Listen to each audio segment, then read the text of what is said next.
Je travaille dans le service public, effectivement, et je travaille dans un milieu scolaire, et notamment auprès d'élèves qui ont décroché ou qui sont en voie de décrochage, notamment.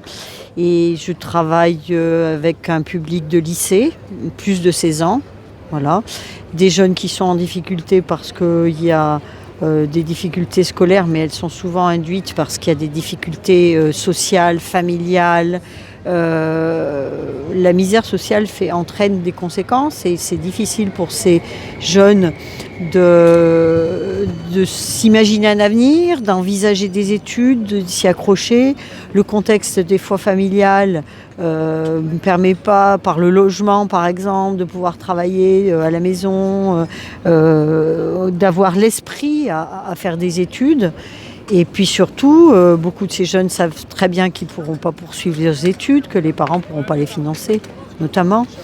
Et les parents eux-mêmes n'osent même plus imaginer que leurs enfants poursuivent leurs études, parce qu'ils n'ont pas les moyens de suivre financièrement, pour les déplacements, pour faire des études, il faut des équipements, il faut pouvoir se loger, etc. Qu'est-ce que vous pensez de la retraite à points en général?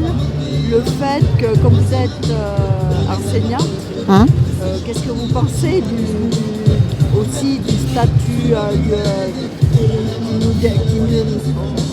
qui nous donne un statut privilégié? Qu'est-ce que vous pensez de tout ça? Alors, il n'y a pas que des attaques effectivement sur les retraites, mais il y a une volonté de privatiser tous les services publics, y compris dans l'éducation nationale, puisque, par exemple, on va pouvoir recruter des gens qui n'ont jamais été fonctionnaires.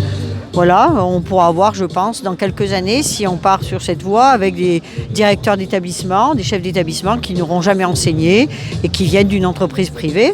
C'est des choix, voilà. Le service public en général, que ce soit les impôts, que ce soit l'hôpital, puisque la fonction publique hospitalière est attaquée, c'est appauvrir le service public, c'est aussi appauvrir les gens qui n'auront pas les moyens de se soigner, n'auront pas les moyens d'aller à l'école.